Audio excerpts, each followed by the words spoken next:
Allah mənə əmr edib ki, subhanahu teala qadınlarla yaxşı rəftar edin. Elə deyilmi?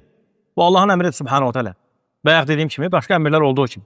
Muhammed sallallahu aleyhi ve sellem, salavatullah aleyhi ve sellem nədir? Öz yoldaşlarına yaxşılıqlar edir. Ona görə Allah sizə razı olsun. Yaxşılıqlardan həmçinin nədir? Dedik ki, hansıydı? Onlara dinlərini öyrətmək, yaxşılıqlardan sayılır. Onlarla gözəl müamilə etmək, onlara gözəl söz söyləmək, onlara incitməmək, qayğısına qalmaq. Qadın görəndə ki, siz də bildiyiniz kimi, yenə özür istəyirəm ağsaqqallardan, qadın görəndə ki, yoldaşı ona qarşı qayğıkeşdir, burada sevgi, məhəbbət ortaya gəlir, elə deyilmi? Yəni, ailə saadət içərisində olur, xoşbəxtçilik içərisində olur.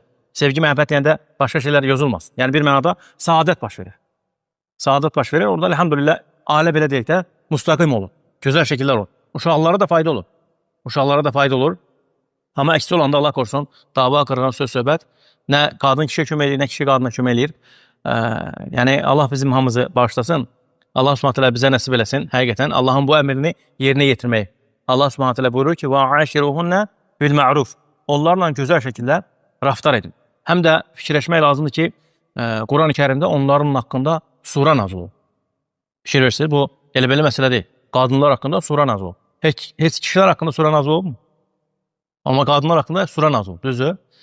Bəzən olur ki, belə danışanda bəzi qardaşlarımız elə başa düşürlər ki, qadınları, belə deyək də, qadınların tərəfini saxlamaq, onları müdafiə etmək, niyə də olunmaz? Allah subhanahu teala sura nazil edib onlar haqqında. Peyğəmbərimiz sallallahu aleyhi ve sellem onlar haqqında nə qədər hədislər deyib. Düzdür, kişilərin də qadınlar üzərində haqqı var. Bu başqa məsələ. Bəhsimiz o deyil də. Bəhsimiz hələlik ki, nədir? Bəhsimiz odur ki, qadınların yoldaşları üzərində olan haqları